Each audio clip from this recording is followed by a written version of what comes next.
Harsha Hospital, Center for Plastic and Cosmetic Surgery, Liposuction, Tummy tuck, breast surgery, lip, chin and nose correction సేవలు. మీ అందానికి నమ్మకమైన చిరునామా Harsha hospitals Kompally Hyderabad. Right breaking చూస్తున్నాం. AP liquor scam case సరికొత్త మలుపు తీసుకుంటోంది. ఈ కేసులో 2000 కోట్ల అక్రమ లావాదేవీలు జరిగాయన్న ఆరోపణలతో తాజాగా ఇన్కమ్ ట్యాక్స్ డిపార్ట్మెంట్ కూడా ఇప్పుడు రంగంలోకి దిగింది.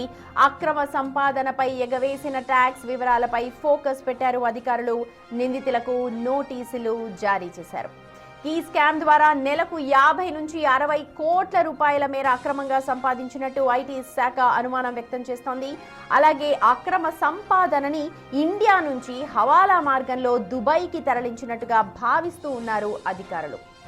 డిస్టిలరీస్ నుంచి అమ్మకందారులకు 5 సార్లు ఎక్కువ మొత్తంలో చెల్లింపులు జరిగినట్టుగా ఐటీ శాఖ గుర్తించింది. ఎలాంటి మెటీరియల్ సప్లై చేయకపోయినా సరే ఫేక్ ఇన్వాయిస్లతో దాదాపు 2 డిస్టిలరీస్ నుంచి 76.92 కోట్లు తరలించినట్టుగా ఆధారాలను సేకరించారు.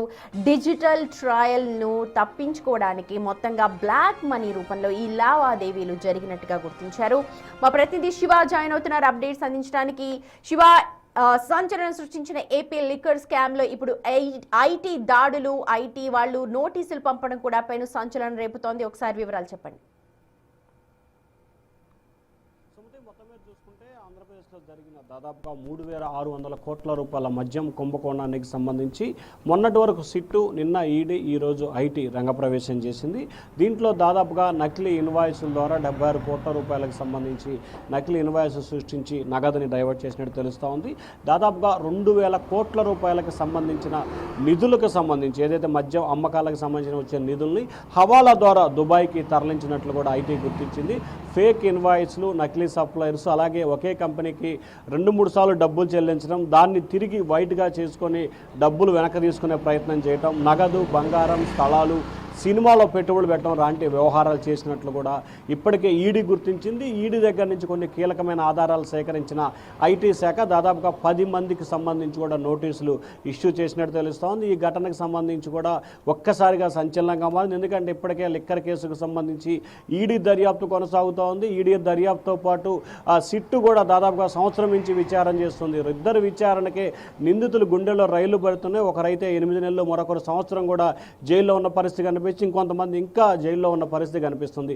ఈ నేపథ్యంలో తాజాగా ఇన్కమ్ ట్యాక్స్ ఎంట్రీ అవడంతో కూడా వారి ఆందోళన చెందుతున్న పరిస్థితి కనిపిస్తూ ఉంది. ఎక్కడి నుంచి ఎక్కడికి నిధులు మళ్లింపు చేశారు, దుబాయ్కి సంబంధించి ఎవరికి పంపడం జరిగింది, ఏ రకంగా పంపించారు, ఎవరి ద్వారా పంపించారు, పంపడానికి సహకరించిన వారు ఎవరు అనే కోణంలో కూడా ఐటీ దర్యాప్తు చేస్తూ ఉంది.